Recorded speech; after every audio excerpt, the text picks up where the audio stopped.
In the figure, O is the center of the circle and angle AQB equals 110 degree. What is the measure of angle APB? What is the measure of angle AOB?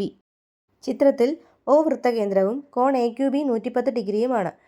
കോൺ APBയുടെ അളവ് എത്ര? കോൺ AOBയുടെ അളവ് എത്ര? ഇവിടെ angle AQB തന്നിട്ടുണ്ട്. Angle AQB 110 ഡിഗ്രിയാണ്, 110 ഡിഗ്രിയാണ്. നമുക്ക് A പാർട്ടിൽ കാണേണ്ടത് ആംഗിൾ APB എന്തെന്നുള്ളതാണ്. ആംഗിൾ AQB ഈ AQB എന്ന് പറഞ്ഞ ആർക്കിലുള്ളതാണ്. അതിന് ഓപ്പോസിറ്റ് ആർക്കിലുള്ളതാണ് ആ APB എന്ന് പറഞ്ഞ ആർക്കിലുള്ളതാണ് ഈ ആംഗിൾ APB. അല്ലേ? അപ്പോൾ ഇത് രണ്ടും തമ്മിൽ എന്തായിരിക്കും? സപ്ലിമെൻ്ററി ആയിരിക്കും അല്ലേ? അപ്പോൾ ആംഗിൾ APB കാണാൻ എന്ത് ചെയ്യുക? APB ഈക്വൽസ് 180 മൈനസ് 110 കാണുക, ഈക്വൽസ് 70 ഡിഗ്രി. ഇനി ബി പാർട്ടിൽ നമുക്ക് കാണേണ്ടത് AOB കാണുക. AOB means central angle. ഈ ആർക്കിൻ്റെ സെൻട്രൽ ആംഗിൾ AOB ആണ് കാണേണ്ടത്. ഇവിടുത്തെ മെഷർമെൻറ്റ് നമുക്ക് 70 കിട്ടി. ഈ ആർക്കിൽ 70 ഡിഗ്രി ആണെങ്കിൽ അതിൻ്റെ ഇരട്ടിയായിരിക്കും AOBയിൽ വരുന്നത്. അത്ര 2 × 70 ഡിഗ്രി, ദാറ്റ് ഈസ് 140 ഡിഗ്രിയാണ് angle AOB. If a circle is drawn with AB as diameter, what are the positions of the points P and Q with respect to this circle? ചിത്രത്തിൽ AB വ്യാസമായ ഒരു വൃത്തം വരച്ചാൽ P, Q എന്നീ ബിന്ദുക്കൾ വൃത്തത്തിനകത്തോ പുറത്തോ വൃത്തത്തിലോ എന്ന് കണ്ടുപിടിക്കുക. AB ഡയമീറ്റർ ആക്കിക്കൊണ്ട് വ്യാസമാക്കിക്കൊണ്ട് ഒരു വൃത്തം വരച്ചു കഴിഞ്ഞാൽ ഈ Pയും Qവും വൃത്തത്തിനകത്താണോ പുറത്താണോ എന്നാണ് കണ്ടുപിടിക്കേണ്ടത്. അപ്പോൾ നമുക്കറിയാം 110 ഡിഗ്രി എന്ന് പറയുന്നത് 90-നേക്കാൾ കൂടിയ ഒരു അളവാണ് അല്ലേ? Since 110 degree is greater than 90 degree, P is inside the circle. P എവിടെയാണ്? സർക്കിളിന് അകത്താണ്, ഇൻസൈഡ് ദ സർക്കിൾ. ഇനി അടുത്ത ആംഗിൾ തന്നിരിക്കുന്നത് എന്താണ്? Qയിൽ എത്രയാണ്? 80 ഡിഗ്രിയാണ്.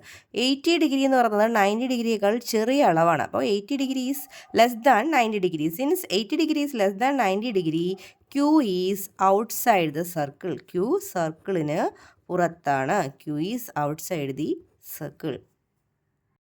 The central angle of the arc AXB is 110 degree and the central angle of the arc CYD is 80 degree. Find the angles of the triangle APD. ചിത്രത്തിൽ ചാപം AXBയുടെ കേന്ദ്രകോണിൻ്റെ അളവ് 110 ഡിഗ്രി, ചാപം CYD കേന്ദ്രകോണിൻ്റെ അളവ് 80 degree. ത്രികോണ APDയുടെ കോണളവുകൾ കണ്ടെത്തുക. ഇവിടെ ചോദ്യത്തിൽ പറഞ്ഞിരിക്കുന്നത് AXB എന്ന ആർക്കിൻ്റെ സെൻട്രൽ ആംഗിൾ 110 ഡിഗ്രിയാണ്. നമുക്കൊന്ന് മാർക്ക് ചെയ്യാം. AXB എന്ന് പറയുന്ന ചാപം ഇതാണ് AXB, അതിൻ്റെ സെൻട്രൽ ആംഗിൾ അതും സെൻറ്ററും കൂടി മേക്ക് ചെയ്യുന്ന ആംഗിളാണ് സെൻട്രൽ ആംഗിൾ കേന്ദ്രകോൺ. അതെത്രയാണ്? 110 ഡിഗ്രിയാണ് തന്നിട്ടുണ്ട്. 110 ഡിഗ്രിയാണ്. അടുത്തതായിട്ട് തന്നിരിക്കുന്നത് CYD എന്ന് പറയുന്ന CYD എന്ന് പറയുന്ന ആർക്കിൻ്റെ സെൻട്രൽ ആംഗിൾ, CYD എന്ന് പറയുന്ന ആർക്കിൻ്റെ കേന്ദ്രകോൺ എത്രയാണ്? 80 ഡിഗ്രിയാണെന്ന് തന്നിട്ടുണ്ട്. 80 ഡിഗ്രി CYD അല്ലേ? അതുപോലെ AXB 110 ഡിഗ്രി. നമുക്ക് കണ്ടുപിടിക്കേണ്ടത് എന്താണ്? ട്രയാങ്കിൾ APDയിലെ ആംഗിൾസ് എല്ലാം കാണുക. ട്രയാങ്കിൾ APD APD ഇതിലെ കോണുകളെല്ലാം കാണുക. ഇവിടെ ഞാൻ സെൻറ്ററിന് O എന്ന് കൊടുത്താൽ ആംഗിൾ AOB ആണ് 110 ഡിഗ്രി. ആംഗിൾ AOB, അതായത് ഈ ആംഗിൾ ഉൾപ്പെടുന്ന ആർക്ക് AXB ആണ്. അതിൻ്റെ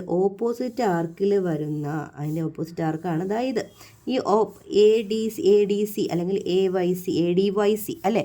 അതിൽ വരുന്ന ആംഗിളാണ് ഈ ആംഗിൾ. ഏതാണ് ആംഗിൾ? ADB അല്ലേ? Angle ADB. ആംഗിൾ ADBയുടെ വാല്യൂ എങ്ങനെയായിരിക്കും? ഇവിടുത്തെ ഈ ആർക്കിലെ സെൻട്രൽ ആംഗിൾ കേന്ദ്രകോൺ 110 ആണെങ്കിൽ അതിൻ്റെ പകുതിയായിരിക്കും എവിടെ വരുന്നത്?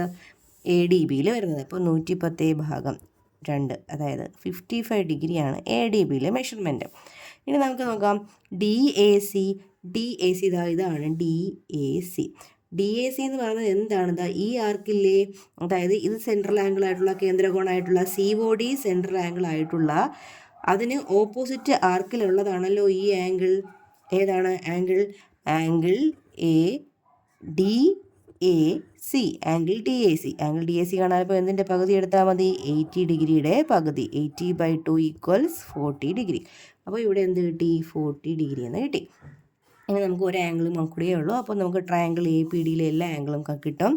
ആംഗിൾ APD എങ്ങനെ കണ്ടുപിടിക്കുന്നത്? 180ൽ നിന്ന് 55 + 40 മൈനസ് ചെയ്യുക. That is 180 - 95 = 85 degree. Diagonals AC and BD of the cyclic quadrilateral ABCD cuts at P. PA equals 12 centimeters. PC equals 2 centimeters. BD equals 11 centimeters. If PB equals x, then write PD in terms of x. Find the lengths of PB and PD. ചക്രീയ ചതുർഭുജം A B C ഡിയിൽ A C B D എന്നീ വികരണങ്ങൾ പിയിൽ മുറിക്കുന്നു. P A സമം 12 centimetre, P C സമം 2 centimetre, B D സമം 11 സെൻറ്റിമീറ്റർ. പി ബി സമം എക്സ് എന്നെടുത്താൽ പി ഡി എക്സ് ഉൾപ്പെടുന്ന വിധം എഴുതുക. പി ബി, പി ഡി ഇവയുടെ നീളം കണക്കാക്കുക.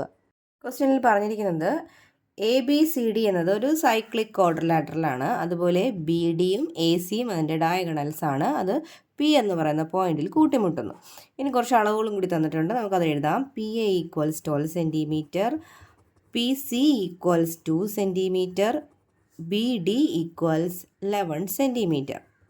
ഓക്കെ, ഇനി ചോദിച്ചിരിക്കുന്നത് പി ബിയുടെ വാല്യൂ, അതിൽ ഫസ്റ്റ് പാർട്ടായിട്ട് ചോദിച്ചിരിക്കുന്നത് പി ബിയുടെ വാല്യൂ എക്സ് ആണെങ്കിൽ പി ഡി കാണുക. പി ബിയുടെ വാല്യൂ എക്സ് ആണെങ്കിൽ പി ഡി എക്സിൻ്റെ ടേംസിൽ കാണുക. ഇപ്പോൾ നോക്കിക്കേ, പി ബി ഇതാണ് പി ബി, പി മുതൽ ബി വരെ പി ബി എന്താണ്, എക്സ് ആണ്. ഈ ഫുൾ ലൈൻ എന്താണ്, ബി ഡി ആണ് അല്ലേ. ബി ഡി എത്രയാണെന്ന് തന്നിട്ടുണ്ട്, 11. അങ്ങനെയാണെങ്കിൽ പി ഡി എങ്ങനെയാണ് നമുക്ക് കാണുന്നത്? പി ഡി എന്ന് പറയുന്നത് ബി ഡിയിൽ നിന്ന് എന്ത് കുറയ്ക്കുന്നതാണ്, പി ബി കുറയ്ക്കുന്നതാണ്. ബി ഡി എത്രയാ, 11. അപ്പോൾ പി ബി എത്രയായിരിക്കും, എക്സ്. അപ്പോൾ പി ഡി കിട്ടി. ഇനി ബി പാർട്ടിൽ ചോദിച്ചിരിക്കുന്നത് find the length of P B and P D. P ബിയും പി ഡിയുടെയും ലെങ്തുകൾ സെൻറ്റിമീറ്ററിൽ കാണാനാണ്. അപ്പോൾ നമുക്കിത് ക്വാഡ്രിലാറ്ററലാണ്. ഇത് ചതുർഭുജം മാത്രമല്ല, ചതുർഭുജത്തിൻ്റെ ഡയഗണൽസ് മാത്രമല്ല, വികരണങ്ങൾ മാത്രമല്ല എ സിയും ബി ഡിയും. എ സിയും ബി ഡിയും എന്തുകൂടിയാണ്, എ സിയും ബി ഡിയും ഈ വൃത്തത്തിലെ കോഡ്സാണ്, ഞാണുകളാണ്. നമ്മളൊരു ഫോർമുല പഠിച്ചിട്ടുണ്ടല്ലോ, കോഡുകൾ രണ്ട് ഞാണുകൾ കൂട്ടിമുട്ടുമ്പോൾ നമുക്ക് എന്താണ്, ഇപ്പോൾ ഇവിടെ പി എന്ന് പറയുന്ന പോയിന്റിൽ കൂട്ടിമുട്ടി നമുക്ക് എന്ത് ഫോർമുല ഉണ്ട്, P A into P C അല്ലേ. പിയിൽ നിന്ന് ലെഫ്റ്റിലേക്കും റൈറ്റിലേക്കും P A into P C equals P B into P D. ആ ഒരു ഈക്വേഷൻ നമുക്ക് കൊടുക്കാം, P B into P D. ഈ വാല്യൂസൊക്കെ നമുക്ക് കൊടുക്കാം. പി എയുടെ വാല്യൂ എത്രയാണ്, 12, പി സി 2 ആണ്, P B X, P D എത്രയാണ്, 11 മൈനസ് എക്സ് അല്ലേ. 12 ഇൻറ്റു 2 എത്രയാണ്, 24. ഇനി നമ്മൾ എക്സ് അകത്തേക്ക് മൾട്ടിപ്ലൈ ചെയ്യുമ്പോൾ 11x minus X into X എന്താണ്, എക്സ് സ്ക്വയർ. ഇതൊരു ഇക്വേഷൻ മാതിരി നമുക്ക് എഴുതാം. എല്ലാം ഒരു സൈഡിലാക്കുക. മൈനസ് എക്സ് സ്ക്വയർ ഒക്കെ ഇങ്ങോട്ട് കൊണ്ടുവന്നാൽ X square minus 11x plus 24 equals 0 എന്ന് കിട്ടും. ഇതൊരു സെക്കൻഡ് ഡിഗ്രി ഇക്വേഷനാണ്. ഈ സെക്കൻഡ് ഡിഗ്രി ഇക്വേഷനെ സോൾവ് ചെയ്യുമ്പോൾ നമുക്ക് എക്സിൻ്റെ വാല്യൂ കിട്ടും അല്ലേ. അപ്പോൾ നമ്മൾ അതിന് നമുക്കൊരു രീതി നോക്കാം. നമ്മൾ പോളിനോമിയൽ എന്ന് പറയുന്ന ചാപ്റ്ററിൽ പഠിച്ചതാണ്.